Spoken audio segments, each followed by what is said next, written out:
নমস্কাৰ ADRE gate 4 পৰীক্ষাৰ বাবে গণিতৰ কিছুমান আৰ্হি প্ৰশ্ন আজি আপোনালোকৰ লগত আলোচনা কৰিম। এই প্ৰথম প্ৰশ্নটো চাওঁচোন। যিকোনো 9টা সংখ্যাৰ গড় 45 হলে সংখ্যাকেইটাৰ যোগফল হ'ব। 9টা সংখ্যাৰ গড় 45 কৈছে, সংখ্যাকেইটাৰ যোগফল। আৰু জানো যে গড় যেতিয়া উলিয়াম আমি সংখ্যাকেইটাৰ যোগফলক যেটা সংখ্যা আছে সেইটো হৰণ কৰোঁ। এতিয়া আমাৰ 9টা সংখ্যাৰ যোগফল।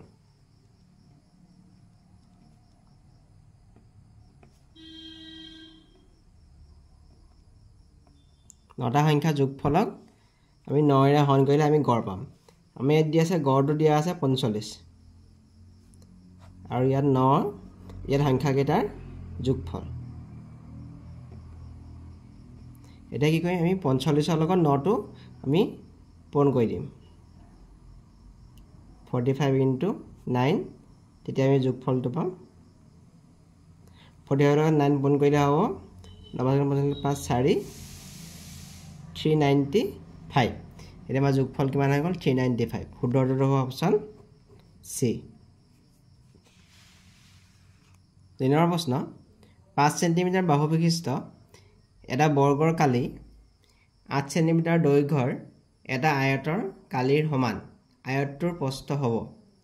যেহেতু আমাৰ বৰ্গটোৰ বাহু দিয়া আছে 5 সেন্টিমিটাৰ, গতিকে বৰ্গটো কালি হ'ব 25। 5 × 5 = 25 বৰ্গ সেন্টিমিটাৰ হ'ব বৰ্গটো কালি। আমাক দিয়া আছে আয়তৰ কালি, আয়তটোৰ দৈৰ্ঘ্য দিয়া আছে 8 সেন্টিমিটাৰ। আয়তটোৰ দৈৰ্ঘ্য দিয়া আছে 8 সেন্টিমিটাৰ। আমি কালি পালো 25, গতিকে ইয়াৰ প্ৰস্থ উলিয়াবলৈ আছে। আমি জানো যে আয়তৰ কালি সমান দিশ পূৰণ প্ৰস্থ। এতিয়া দিশ 8 সেন্টিমিটাৰ আৰু প্ৰস্থটো নাজানো, প্ৰস্থটো উলিয়াব লাগে। তাৰ মান দিয়া আছে আমাৰ 25 বৰ্গ সেন্টিমিটাৰ। গতিকে প্ৰস্থটো হ'ব এই 25ক 8ৰে হৰণ কৰিব লাগিব। 25ক 8ৰে হৰণ কৰিলে হ'ব 8 × 3 = 24, 1 বাকী থাকিলে মানে 3 সমষ্টি 8/1 সেন্টিমিটাৰ। গতিকে আয়তটোৰ প্ৰস্থ হ'ব 3 সমষ্টি 8/1 সেন্টিমিটাৰ। এই নম্বৰটো ইয়াৰ শুদ্ধ উত্তৰ। 3 নম্বৰ প্ৰশ্ন 3টা ক্ৰমিক স্বাভাৱিক সংখ্যাৰ গড় 7। সংখ্যাকেইটাৰ ভিতৰত আটাইতকৈ সৰু সংখ্যাটো হ'ব। আমাক কৈছে 3টা ক্ৰমিক স্বাভাৱিক সংখ্যা। 3টা ক্ৰমিক স্বাভাৱিক সংখ্যা ধৰিলে আমি ধৰিম x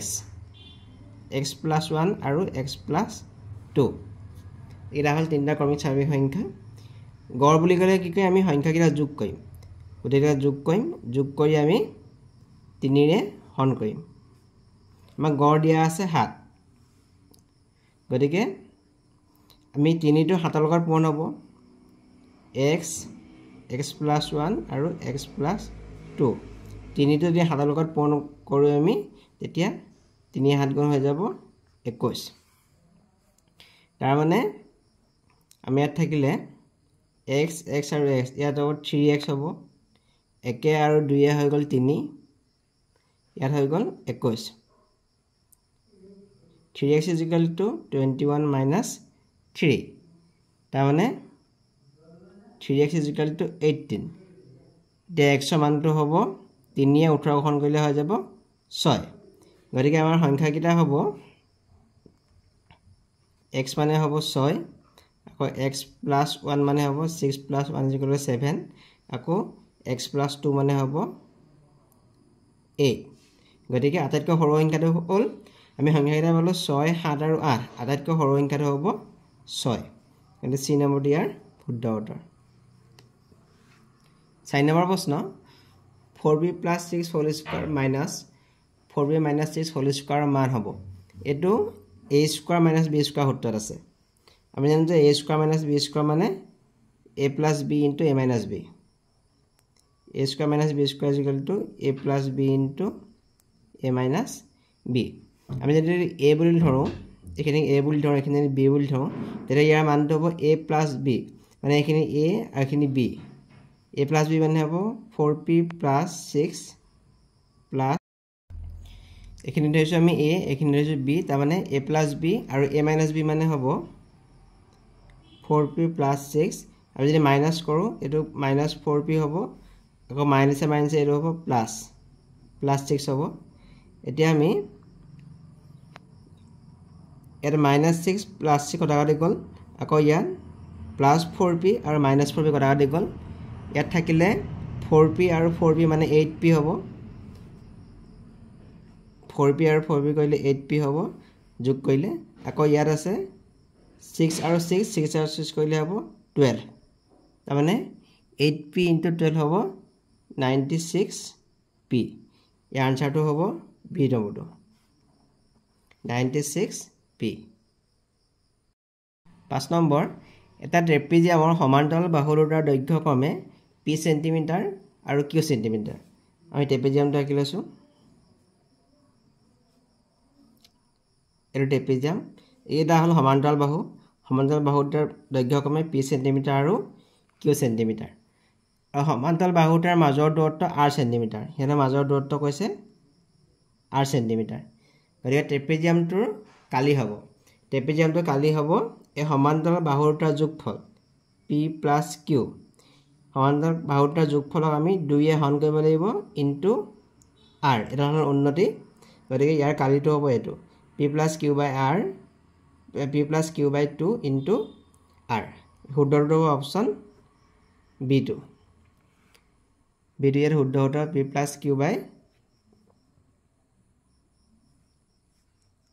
q/2 ইনটু r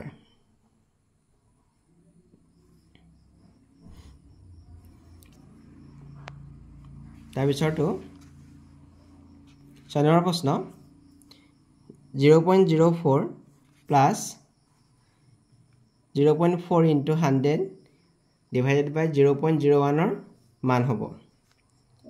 আমি ইয়াত পাতি লৈছো 0.04 plus 04 into 100 divided by 0.01 মানে হ'ব 1/100 0.01 ৰ ঠাইত আমি লিখিলো 1/100 এতিয়া হ'ব 0.04 plus 0.4 into 100 যেতিয়া ডিভাইড হৰণ চিন থাকিব তেতিয়া আমি পিছৰ ভগ্নাংশটোৰ প্ৰতিক্ৰমটো পূৰণ হ'ব গতিকে 1/100 ৰ প্ৰতিক্ৰম হৈ যাব 100 এতিয়া হ'ব 0.04 plus 0.4 into 100 ৰ 100 পূৰণ কৰিলে হ'ব 10,000 0.04 plus 0.4 লগত 10,000 পূৰণ কৰিলে হৈ যাব 4,000 হৈ যাব আৰু 4,000 লগত 0.04 আমি যদি যোগ কৰোঁ আনসাৰটো হ'ব 4,000.04 ইয়াৰ শুদ্ধ অপচনটো হ'ব অপচন C2 4,000.04 7 নম্বৰ প্ৰশ্ন এটা গোলকৰ ব্যাস 10r হলে গোলকটোৰ আয়তন হ'ব আমাৰ ব্যাস দিয়া আছে 10r আমি জানো যে ব্যাসাৰ্ধ ব্যাসৰ আধা গতিকে ব্যাসাৰ্ধটো হ'ব 10r/2 তাৰ মানে হ'ব 5r ব্যাসাৰ্ধ হ'ব 5r গতিকে গোলকটোৰ আয়তন বুলি ক'লে আমি জানো 4/3 πr³ এটো হ'ল গোলকৰ আয়তন এতিয়া আমি 4/3 পাই লৈছো পাইটো পাই মতে আছে আৰু মান আমি পালো 5r³ 5r³ মানে হ'ব 4/3 into pi into 5ক আমি যদি হৰকিউব কৰো 5 তিনটা পূৰণ হ'ব 5 তিনটা পূৰণ কৰিলে হ'ব 125 হ'ব গতিকে আমি ইয়াত ডাইৰেক্ট কৰিছো 5³ মানে হ'ল 125 r³ 4 লগত যদি আমি 125 পূৰণ কৰোঁ 4 লগত যদি 125 পূৰণ কৰোঁ 500/3 πr³ হ'ব গতিকে গোলকৰ আয়তন হ'ব 500/3 πr³ ইয়াৰ শুদ্ধ উত্তৰ হ'ব অপচন B2 8 নম্বৰ প্ৰশ্ন এটা দশভুজৰ কৰ্ণৰ সংখ্যা হ'ল দশভুজৰ কৰ্ণৰ সংখ্যা উলিওৱা সূত্ৰটো হৈছে n * n - 3/2 যেহেতু দশভুজ বুলি কৈছে গতিকে এনৰ মানটো হ'ব ইয়াত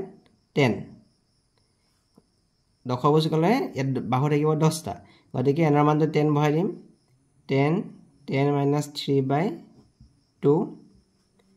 2 আমি 10ক কাটিলে 5 বাৰ যাব 5 into 10 তিনি গ'ল থাকিল 7 5 7 গুণ হৈ গ'ল 35 গতিকে দশভুজৰ কৰ্ণ সংখ্যা হ'ব 35 সি নম্বৰটো ইয়াৰ শুদ্ধ উত্তৰ 9 নম্বৰ প্ৰশ্ন 729 ঘন সেন্টিমিটাৰ আয়তনৰ এটা বাকচৰ ভিতৰত 3 সেন্টিমিটাৰ পুৰণ 3 সেন্টিমিটাৰ পুৰণ 3 সেন্টিমিটাৰ দৈৰ্ঘ্যৰ কিমানটা বাকচ ৰাখিব পাৰিম 729 সেন্টিমিটাৰ ঘন বাকচৰ আয়তনটো দিয়া আছে তাৰপিছত ইয়াৰ বাকচটোৰ আমাৰ দৈৰ্ঘ্য আৰু প্ৰস্থ উচ্চতা দিয়া আছে 3 সেন্টিমিটাৰ পুৰণ 3 সেন্টিমিটাৰ 3 সেন্টিমিটাৰ গতিকে আমি আয়তনটো ডাঙৰ বাকচটো আয়তনটোক আমি হৰণ কৰি দিম 729 টোক আমি 3 সেন্টিমিটাৰ 3 সেন্টিমিটাৰ ইয়াৰে হৰণ কৰি দিম আমি জানো 729 মানে হ'ব 9 তিনিটা পুৰণ 9 তিনিটা পুৰণ কৰিলে 729 হ'ব তলত থাকিলে 3 পুৰণ 3 পুৰণ 3 আমি যদি কাটো 3 3 গুণ 9 হ'ব আকৌ 3 কাটিলে 3 3 গুণ 9 হ'ব আকৌ 3 কাটিলে 3 3 গুণ 9 হ'ব তাৰ মানে ওপৰত থাকিলে 3 পুৰণ 3 পুৰণ 3 তাৰ মানে হ'ব 27 3 9 3 গুণ 27 গতিকে 729 সেন্টিমিটাৰ ঘন সেন্টিমিটাৰ আয়তনৰ বাকচৰ ভিতৰত আমি 3 সেন্টিমিটাৰ পুৰণ 3 সেন্টিমিটাৰ পুৰণ 3 সেন্টিমিটাৰ দৈৰ্ঘ্যৰ 27টা আমি বাকচ ৰাখিব পাৰিম ডি নম্বৰটো ইয়াৰ শুদ্ধ উত্তৰ 10 নম্বৰ প্ৰশ্ন কোনোটা সংখ্যাৰ 3/5 সংখ্যাটোৰ 1/3তকৈ 4 বেছি সংখ্যাটো হ'ল আমি যদি সংখ্যাটো ধৰি লওঁ x ধৰি লওঁ তেনেহ'লে x ৰ 3/5 হ'ব 3/5 into x হ'ব আকৌ তাৰ 3/5 সংখ্যাটোৰ 1/3তকৈ 4 বেছি গৈছে 1/3 মানে হ'ব 1/3 into x plus 4 3টো x ৰ লগত পূৰ্ণ হ'ব হৈ গ'ল 3x by 5 is equal to 1 লগত x পূৰ্ণ হ'লে x এ হ'ব x/3 plus 4 এতিয়া আমি যদি লখাগু লওঁ ইয়াত লখাগু ল'লে হ'ব 3x/4 5 is equal এতিয়া আমি যদি বৰ্গকৰণ কৰোঁ 3 লগত 3x পূৰণ কৰিলে হ'ব 9x 5 লগত যদি x plus 12 পূৰণ কৰোঁ 5 লগত x পূৰণ কৰিলে হ'ব 5x 5 লগত 12 পূৰণ কৰিলে হৈ যাব 60 এতিয়া 5x যদি পক্ষান্তৰ কৰোঁ 9x minus 5x is equal to 60 তাৰমানে 4x is equal to 9 মাজত থাকিল 4 4x is equal to 60 এতিয়া x ৰ মানটো হ'ব 4 এ যদি আমি 60 হৰণ কৰোঁ 4 এ যদি আমি 60 হৰণ কৰোঁ আমি পাম 15 গতিকে সংখ্যাটো হৈ যাব 15 এই নম্বৰটো ইয়াৰ শুদ্ধ উত্তৰ 11 নম্বৰ প্ৰশ্ন 460 লগত আটাইতকৈ সৰু কি সংখ্যা যোগ কৰিলে ই এটা পূৰ্ণবৰ্গ সংখ্যা হ'ব আমি যদি চাওঁ আমি যদি 20 ৰ বৰ্গ কৰোঁ 20 ৰ বৰ্গ কৰোঁ 20 পুৰণ 20 হ'ব 400 আৰু যদি 21 ৰ বৰ্গ কৰোঁ 21 পুৰণ 21 কৰিলে হ'ব 441 আকৌ যদি 22 ৰ বৰ্গ কৰোঁ 22 পুৰণ 22 484 আমাক ইয়াত দিয়া আছে সংখ্যাটো 460 ওচৰৰ পূৰ্ণবৰ্গ সংখ্যাটো হ'ব 484 গতিকে আমি 484 ৰ পৰা 460 আমি বিয়োগ কৰিছোঁ 4 8 লাগিল 224 তাৰমানে 460 লগত আমি যদি 24 যোগ কৰোঁ তেতিয়া ই হ'ব 484 টো এটা পূৰ্ণবৰ্গ সংখ্যা হ'ব গতিকে যোগ কৰিবলগীয়া সংখ্যাটো হ'ল 24 দুই নম্বৰ দিয়াৰ শুদ্ধ উত্তৰ 12 নম্বৰ প্ৰশ্ন এটা ত্ৰিভুজৰ কালি 24 বৰ্গ সেন্টিমিটাৰ ত্ৰিভুজটোৰ উন্নতি 6 সেন্টিমিটাৰ হ'লে ভূমিৰ দিশ হ'ব আমি জানো ত্ৰিভুজৰ কালি কালি সমান 2/1 পূৰণ ভূমি পূৰণ উন্নতি ইয়াত ভূমি মানটো আমি নাজানো উন্নতি মান দিয়া আছে 6 সেন্টিমিটার আৰু আমাক কালি দিয়া আছে 24 বৰ্গ সেন্টিমিটার 1/2 into 6 into ভূমি 2 যদি আমি 6 কাটো 3 বাৰ যাব 3 আমি 24 যদি হৰণ কৰো 24 3 হৰণ কৰিলে আমি ভূমি মানটো পাম 24 3 হৰণ কৰিলে হ'ব 8 সেন্টিমিটাৰ গতিকে ভূমি মানটো হ'ব 8 সেন্টিমিটাৰ গতিকে এই নম্বৰটো ইয়াৰ শুদ্ধ উত্তৰ তলৰ কোনটো সমীকৰণৰ লেখ 4 - 1 বিন্দুৰ মাজেৰে যাব অপচন দিয়া আছে x + 2y 0 2x + 2y -5 x + 2y 2 3x + y 6 আমি ইয়াত x মানটো 4 ধৰিম আৰু y মানটো -1 ধৰিম -1 ধৰিম এতিয়া আমি এই 3 নম্বৰ সমীকৰণত যদি আমি হুপক্ষত আমি x আৰু y মানটো বহাই দিওঁ হুপক্ষত আমি বহাই চাম ইয়াছে x + 2y গতিকে x মান আমি বহাম ইয়াত 4 x মান 4 বহাম y মানটো আমি বহাম -1 4 + 2 লগত আমি -1 পূৰণ কৰিলে -2 হ'ব 4 - 2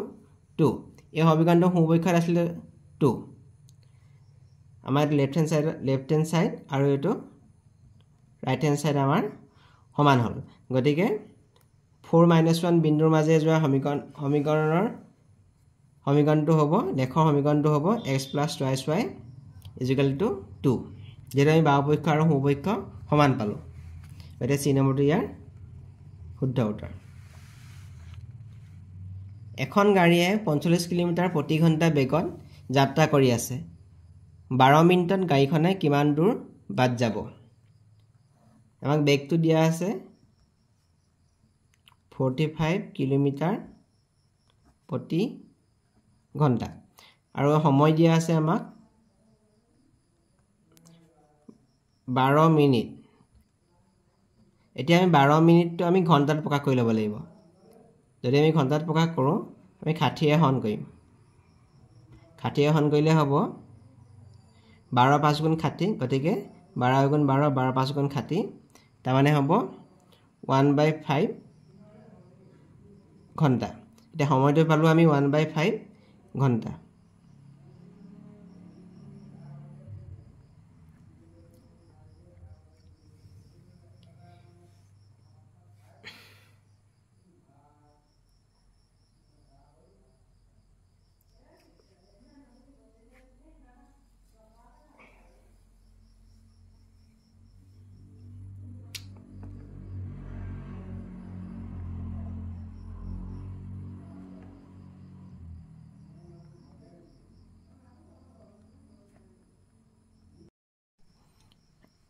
গতিকে আমাৰ 5 × 9 = 45 হ'ব গতিকে কিমান হ'ব 9 কিলোমিটাৰ গতিকে গাড়ীখনে 12 মিনিটত 9 কিলোমিটাৰ বাদ যাব এই ডি নম্বৰটো ইয়াৰ শুদ্ধ উত্তৰ তাৰ পিছৰ প্ৰশ্ন 1 + 2 + 3 ... 200 200 লৈকে ইয়াৰ যোগফল কিমান হ'ব দিছে অপচন দিয়া আছে ইয়াৰ যেটো 200 লৈকে আমি যোগ কৰিম গতিকে n ৰ মানটো হ'ব 200 ইয়াৰ যোগফলটো হ'ব n * n + 1/2 আমাক n ৰ মান দিয়া আছে 200 আৰু 200 + 1/2 দুয়ে যদি আমি 200 কাটো 100 হ'ব ওপৰত হৈ গ'ল 100 200 লগত যদি আমি 1 পূৰণ যোগ কৰোঁ 201 হ'ব এটা পূৰণ কৰিলে হ'ব 20100 গতিকে আনসাৰটো হ'ব C2 16 নম্বৰ প্ৰশ্ন sin² θ + cos² θ + sec² θ - tan² θ -2 মান হ'ব আমি জানো যে sin² + θ + cos² θ ইয়াৰ মানটো হৈ গ'ল 1 আকৌ sec² θ - tan² θ ইয়াৰ মানটো হৈ গ'ল 1 -2 আছে 1 লগত 1 যোগ কৰিলে 2 2 - 2 = 0 এটি ৰাইট আনসাৰটো হ'ব ইয়াত অপচন বি 17 নম্বৰ প্ৰশ্ন 23 21 50 55 45 এই সংখ্যাকেইটাৰ ভিতৰত কোনকেইটা ত্ৰিভুজীয় সংখ্যা ইয়াৰ এবিচিডি অপচন দিয়া আছে ত্ৰিভুজীয় সংখ্যা উলিয়াব হ'লে ইয়াৰ নিয়মটো হৈছে n * n + 1/2 আমি nৰ মান যিকোনো আমি সংখ্যা বহাম তেতিয়া আমি ত্ৰিভুজীয় সংখ্যা এটা পাম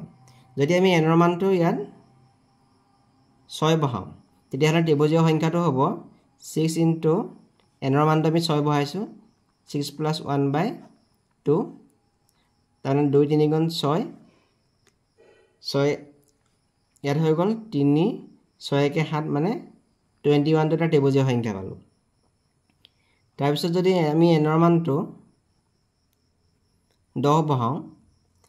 nৰ মান 10 বহাও ত্ৰিভুজীয় সংখ্যাটো হ'ব তেতিয়াহ'লে 10 * 10 + 1/2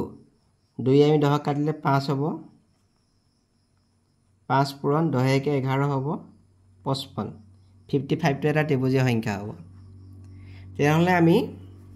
21 টো ত্ৰিভুজীয় সংখ্যা পাইছো 55 টো ত্ৰিভুজীয় সংখ্যা পাইছো যদি আমি nৰ মানটো 9 বহাও nৰ মানটো 9 বহাও আমি ত্ৰিভুজীয় সংখ্যা পাম 9 * 9 + 1/2 তাৰমানে 9 কে হৈ গ'ল 10 2 এ 10 কাটিলে 5 5 9 গুণ হৈ গ'ল 45 আমি ত্ৰিভুজীয় সংখ্যা ইয়াত তিনিটা পালো 21 55 আৰু 45 গতিকে এই সংখ্যাকেইটাৰ ভিতৰত ত্ৰিভুজীয় সংখ্যাকেইটা হ'ব 21 55 আৰু 45 বি নম্বৰটো ইয়াৰ শুদ্ধ উত্তৰ তলৰ কোনটো এটা পৰিমেয় সংখ্যা কোনটো হয় সুধিছে √7 এইটো এটা অপৰিমেয় সংখ্যা 4.14 114 এইটো অপৰিমেয় সংখ্যা হ'ব পাইটো অপৰিমেয় সংখ্যা কিন্তু যদি আমি চাওঁ √144 মানে হ'ব এইটো 12 ৰ বৰ্গ দুটা 12 পূৰণ কৰিলে আমি 144 পাম গতিকে √144 মানে হ'ল 12 আৰু √25 মানে হৈ গ'ল 5 ৰ বৰ্গ তাৰমানে হৈ গ'ল 5 তাৰমানে √144 মানে হ'ব 12 ৰ বৰ্গ আৰু 5 ৰ বৰ্গ এটো কৰিলে হ'ব 12/5 এটো এটা পৰিমেয় সংখ্যা গতিকে জি নম্বৰটো হ'ল পৰিমেয় সংখ্যা বাকি গোটেইকেইটা অপৰিমেয় সংখ্যা 19 নম্বৰ প্ৰশ্ন 4x² - 12x + 9 = 0 সমীকৰণৰ মূল দুটাৰ যোগফল হ'ব এই সমীকৰণটোক যদি আমি ax² + bx + c = 0 লগত তুলনা কৰোঁ তেতিয়াহ'লে ইয়াত a মানটো হ'ব এই সমীকৰণটোৰ a মান হ'ব 4 b মান হ'ব -12 আৰু c মান হ'ব 9 আমি জানো যে সমীকৰণৰ দ্বিঘাত সমীকৰণৰ মূল দুটাৰ যোগফল বুলি ক'লে হ'ব যদি আমি আলফা আৰু বিটা মূল দুটা বুলি ধৰো ইয়াৰ যোগফলটো হ'ব -b/a মূল দুটাৰ যোগফল হ'ব -b/a আমি আলফা আৰু বিটা দুটা মূল বুলি ধৰি লৈছো এতিয়া b মানটো আছে -12 আৰু a মানটো আছে 4 -4 এ যদি -12 ক আমি ডিভাইড কৰো -3 হ'ব আৰু -3 মানে হ'ব 3 মাইনাছে প্লাস আনসাৰটো হ'ব 3 গতিকে c নম্বৰটো ইয়াৰ শুদ্ধ উত্তৰ তলৰ কোনটো সংখ্যা যমজ মৌলিক অপচন আছে 7 19 13 19 11 13 41 47 যমজ মৌলিক সংখ্যা হ'বলৈ হ'লে দুইটা সংখ্যাজোৰ দুইটা সংখ্যা মৌলিক সংখ্যা হ'ব লাগিব আৰু হিহঁতৰ মাজৰ পাৰ্থক্য 2 হ'ব লাগিব তেতিয়া আমি যমজ মৌলিক সংখ্যা বুলি ক'ব পাৰিম আমি চাওঁ 7 আৰু 19 এটা মৌলিক সংখ্যা হয় কিন্তু হিহঁতৰ মাজৰ পাৰ্থক্য 2 নহয় 13 আৰু 19 মৌলিক সংখ্যা হয় কিন্তু হিহঁতৰ মাজৰ পাৰ্থক্য 2 নহয় 41 আৰু 47 মৌলিক সংখ্যা কিন্তু পাৰ্থক্যটো হিহঁতৰ মাজৰ 2 নহয় আমি যদি 11 আৰু 13 চাওঁ 11 আৰু 13 দুইটা মৌলিক সংখ্যা আৰু হিহঁতৰ মাজৰ পাৰ্থক্য হৈ গ'ল 2 তাৰমানে 13 ৰ পৰা 11 বিয়োগ কৰিলে হৈ গ'ল 2 এতিয়া যমজ মৌলিক সংখ্যাজোৰ হ'ব অপচন সি